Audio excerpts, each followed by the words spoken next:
Ya wana ma ke ko worke na benge hala. Bala men kalwo ya man ke unna halsi wo. Wongele yara poro. Ya la me jagwini. Ikeri nokle nzana ndo ikere da mura barbang na njambo. Memba jiwa ngoma. Mbar mele me sange. Me nyange. Menim lam kana unduru na metama ingem kire makanda. Anti Angel. Ambenge mura bona e bambingira. Lete mura ka ya le ngema hule.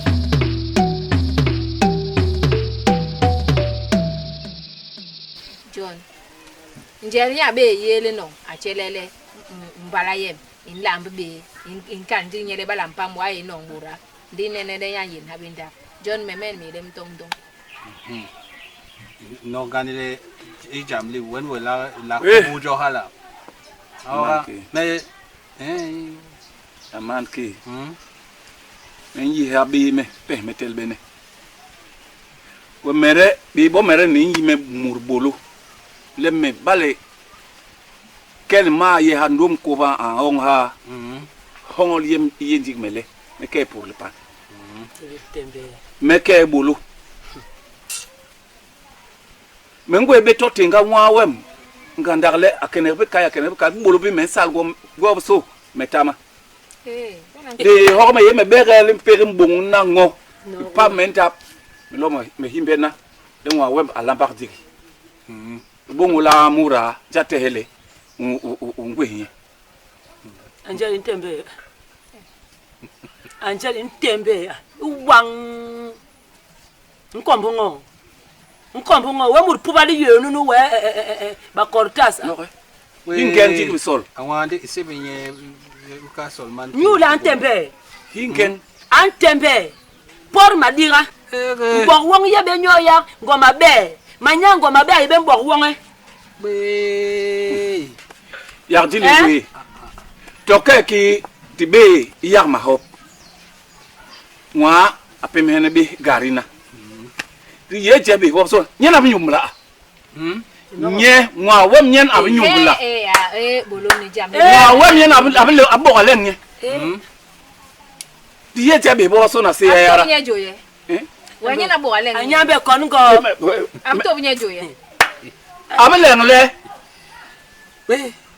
beri ye muno bora ba pe ba ye dir muno long ini dir benge ba lombis nyena bi len Joje. Jojeji. ya no ya len ya kapse ma be nye jo Long ye ini.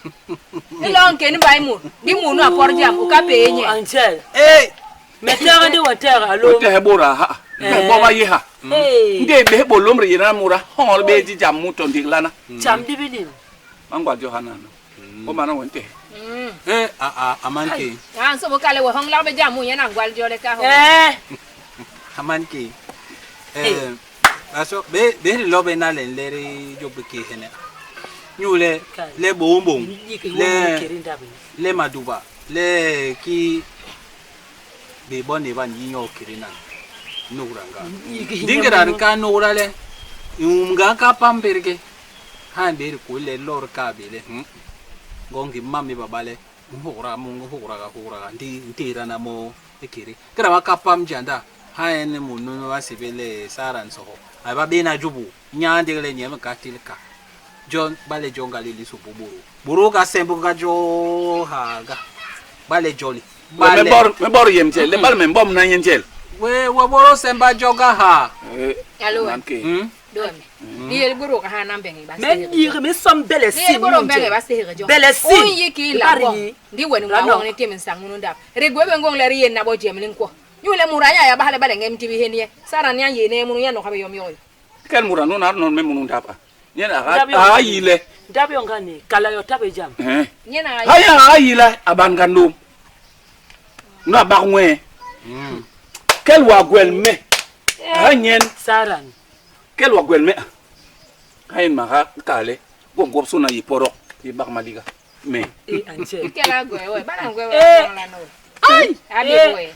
We kel wa gwel me hayin me ga nebele Ton gwal ya le ra o akabo le. mamle bo mange mura alona yarma hop mwa manyangwa dinene le wenye be Riberi yo terre le baba nuna. me ka bang yak ma hobe bale hala imbale we manola malo me ka bang yak ma hobe Jela ngwem la. Be tem kin jela ngwem la. Ngwem la nyumura. Angel. kinjen turu Ai ba ko hala mo ngem so ga bete mo to ba ko le chokke ko ni bo haps. hala vie loke mangan kasoman monga Lapido du, pido kiri lapido, tindori lopundo, pindo, pindo, pindo, pindo, Wake amuranu. Wala be jomo. Jam ni boran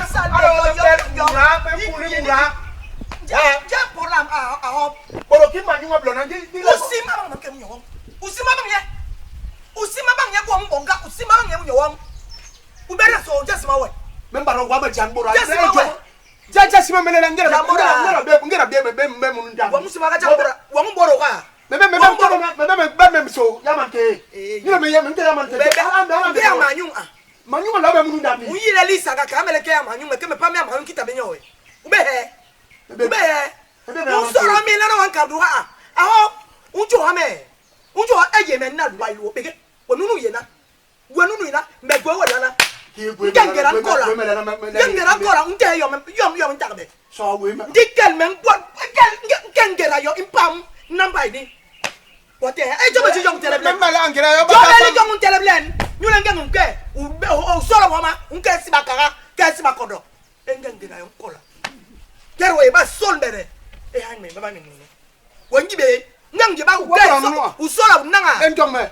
Mentong woki. Boroki me yo. Me ya metega ma ya manke nyu bolo ma o ma ba me hwe. E ahob mwo be nyu Demboki. mwo be nyu Me nyen kada. mwo be nyu mi yomo mwo mi ndi bora go jome mbere so ge ni bora nyinger ngira yo nkola me mengi ko ka lwa a mba yo nyi bebe a banyi be munu ma hobo ga banyi be munu i bora bon mbere na so na simba Pilo, pilo, pilo, pilo. Lapido du, pilo kiri lapido, Kia. lopundo. Akia wem. Ala. Kije manga makoma ho. Kenye. Me kon masia kia. Me yi. Men man lo ye machabo nyola ka ole me gwengu ite ho. Akia. Nya soko. Di lo wong song mo nyung ba ni le lo no me ni. Lo le me pa mari imba me bar bokunde. Hala longe. Hala kilwem anyi le lo no. Ni aya so. Hala longe jam. Me be ko na jombo evle me ni machabo to kreki. Longe lam gandak. Me bi je me nyangale no. Me barba kiawa me na lambana. Machabo me le ni. John geng me hongol I jole be ban poro hena me kaleto insombrele ulo ubunwa me bum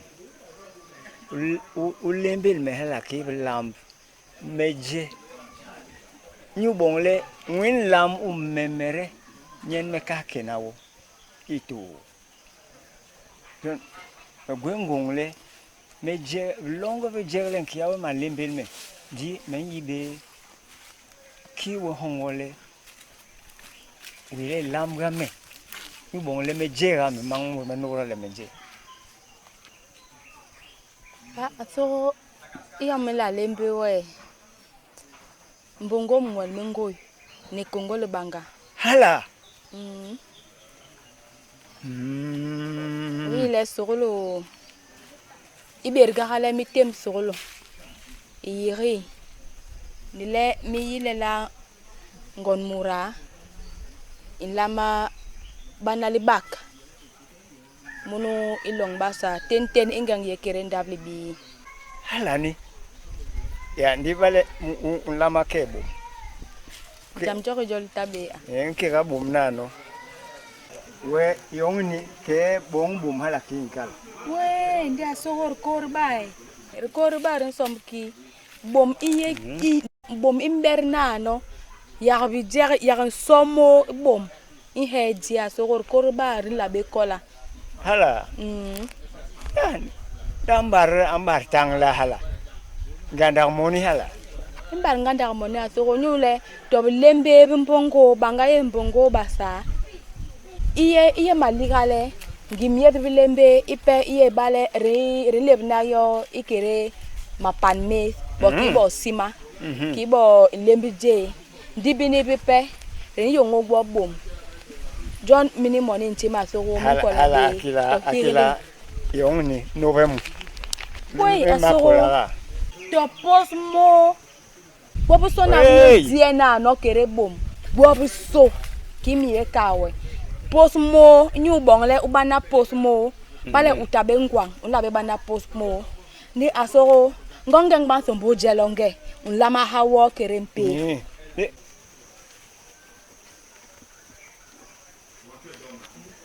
November.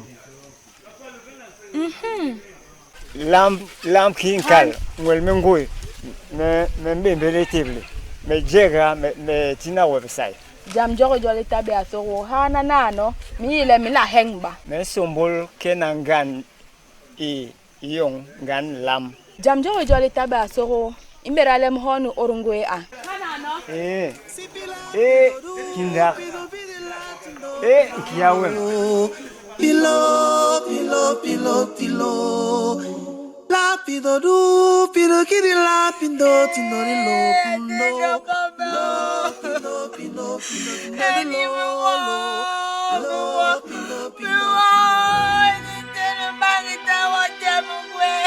L'énergie solaire à la portée de tous avec Dove Solar Energy.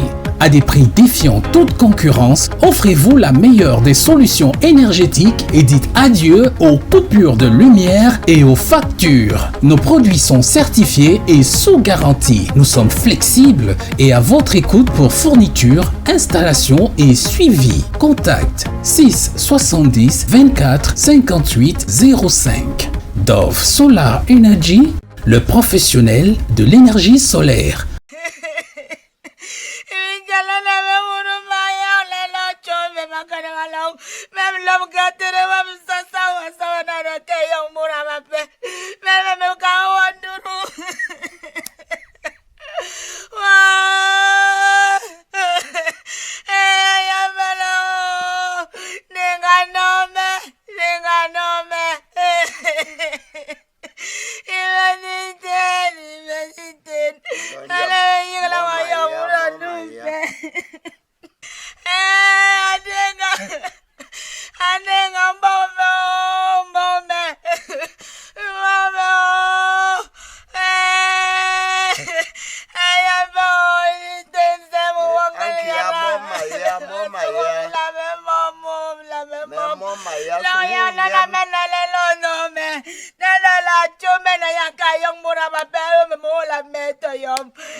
Ye mena la be calme na le mi ekunda le be la yo singa téléphone a timbo mwe. E antimo mi ta be la ma même le e murana yito lo ye bo. Enyu wahala. So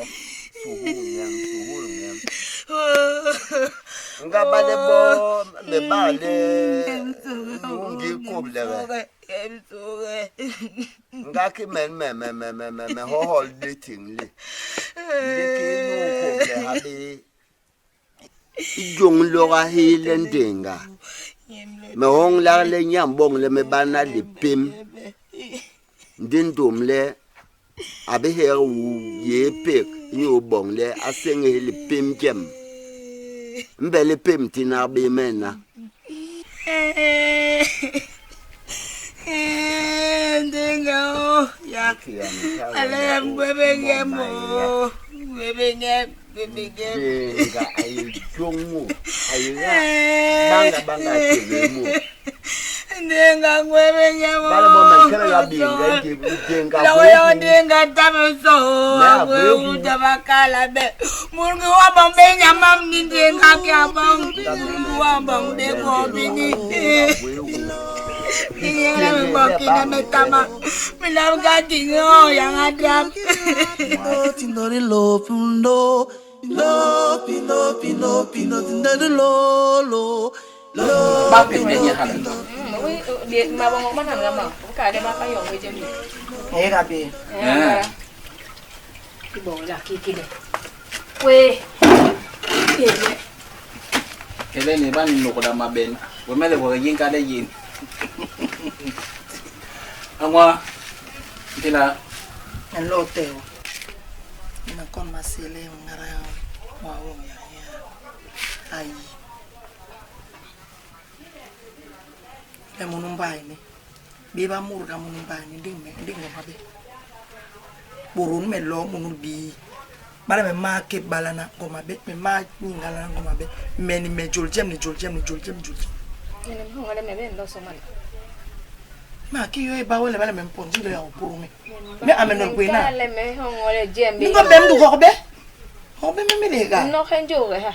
Men non jo wa nyula ya wa yete bon yo me porana no le burbam te digle me be ba mu. Nyule ndele myo mu yong ye. Boro ambala. Ba. ya me yum mon ko mon ko wara telbe wara no digle mang kala lole me kalbi le dini jolidi koma be etabi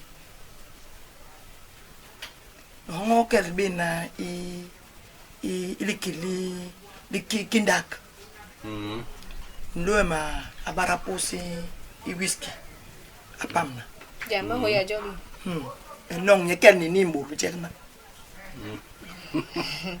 ale wale obenyo ni kiwe wonko ila kan libi tagbe me kale ki ngo janu kale bale wasugu be mu ikeni ni mburu chekna keli tibi pamda ni yorti chosu na ni chal yosu ker pamda murano masebile ngomam ablonyo bona ngoyinda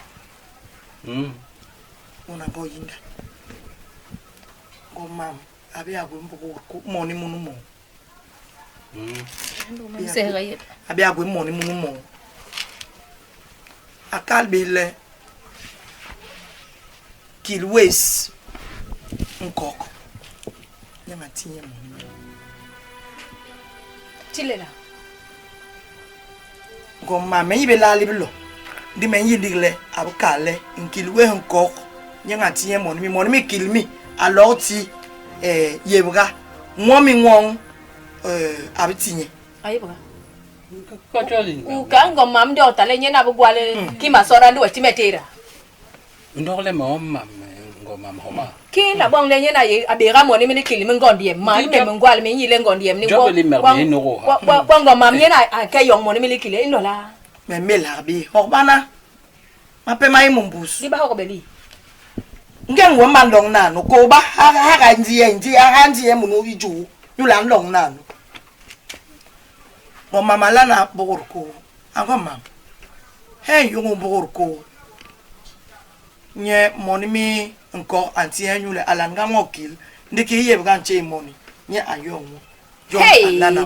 Oh, makaba wala mlimbani. Maka wala lemli nambani. Alo bonki, alo tingo ma hope no way. Hope sango go kima sola. No way. Ayong akal nyele alo nye money. Mon mi tarbe pour la boba ntom. To mi bi ber. To mi bi sus. Men ko mabe. Men yibe cham. Ayo ga me bilol bi homa. Ino komendong. John men lole me kalwe. Nyule ni te bang ha beberle bole ini bungale ndo we no ngwe ngada. Mengwe ga ki ya ga. Ndima go ben gongle ya ni no ma jam li peme.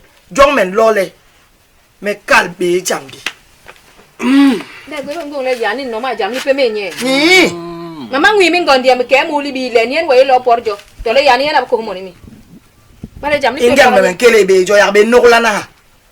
Nyuki be ni e bon na no ki bo le bo beberle me lo me ibe sombla la ngeng me ningwel na nyuki me mane to entere yo mo e po me mane yo mi te ngwi min gondi am kil kan diam ke bang song yang ni ngim yom ye bon le mana mama pe mapam jam jara jong le la mana mama pe aye ka wam lo na me no me jamais no me jamais hai nyu yo sona yimen ko ba lu su ha le we ha lan long bo ri ba e ke likil mbo yo ho me ndi wa bang we ang le me ang ngom mama mi ndi be me jom dong ye i jam li hu la li ngor yem di ngom mama kwe mo ni mo ngom mama en je mo no family ni ibi ko be por jam ni we mele murana no hala ni ba ka la murana no yi anele ho ngi yem kono weke hetim kosi intima kosi dong ni murtung ngwa le bem le kosi peme yon wi weka herle we korea ke no le kole di bani hweli go mama no landi on munu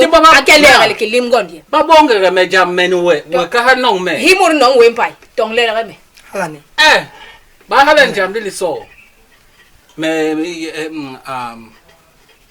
angwa haga ke hang le me jam de ha bonga yi bai me nyule mi nga hale nyu yo so yi me ngambge le tornor ri ni ga habi John me baby ale bunga nambani me wa kan luong le kan luong ma hop le me tung ni nda lo u lo ni nye iya ni no ye me tung ni ñu le nunu merme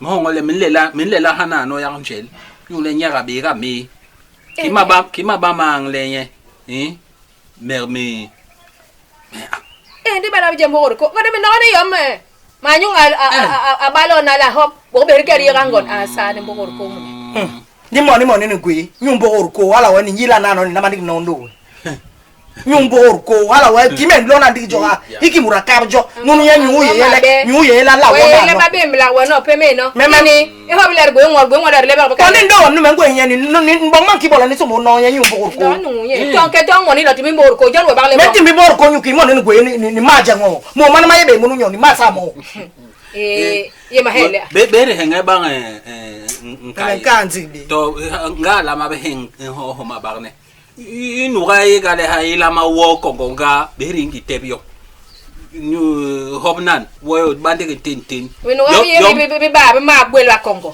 ngom mama local mena ñu ki an leong moni ni gondiem ma ati ma ti memor ko ati ma hob me o ma aka ma hob mama yo moni ati ma hob yere gala la ti ka moni ati ma me bar moni me bar me kalbe yo kala mi yo me to yo me ndi me bar gala bala yo mona kebe ti ngor moni ala ti ma hobe ndong ya yo nene ndi ngoma mnyala bong le ambong ndong yo nene ndi dina bendra da na no bi yule hala ga ki chwala la we batib leng hobi ikiremu dunwa haga asaka yani abale yine yani ki di me yani len ben le pora tenja mito manya ba kware ba pam nani be ba ma ngala minanga minanga nga mi no yo ma hongo di yani mu poro mu jamni jo mu ko de tuwa maiga anwa yule wolo porjo le porjo ilonge le poro biba o manu ka ke ha njom ni wo mere yo mam ka ndile yani.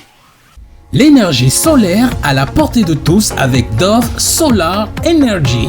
À des prix défiant toute concurrence, offrez-vous la meilleure des solutions énergétiques et dites adieu aux coupures de lumière et aux factures. Nos produits sont certifiés et sous garantie. Nous sommes flexibles et à votre écoute pour fourniture, installation et suivi. Contact 6 70 24 58 05. Dove Solar Energy, le professionnel de l'énergie solaire. Pindo, pindo, pindo. Lo, pindo, pindo, pindo. Mi ema kwa matela bahinde awanda. Me mi yile jo savale. Igi jamle kwengeng me mi hala wanda. Oya vola c'est vrai. Woko. Yo, pindo, pindo, pindo. Tinkindo, tindoro. Lo, pindo, pindo, pindo, pindo de lolo. Lo, tindo, tindo, tindo. Tinkindo, tindoro. Pilo, pilo, pilo, pilo.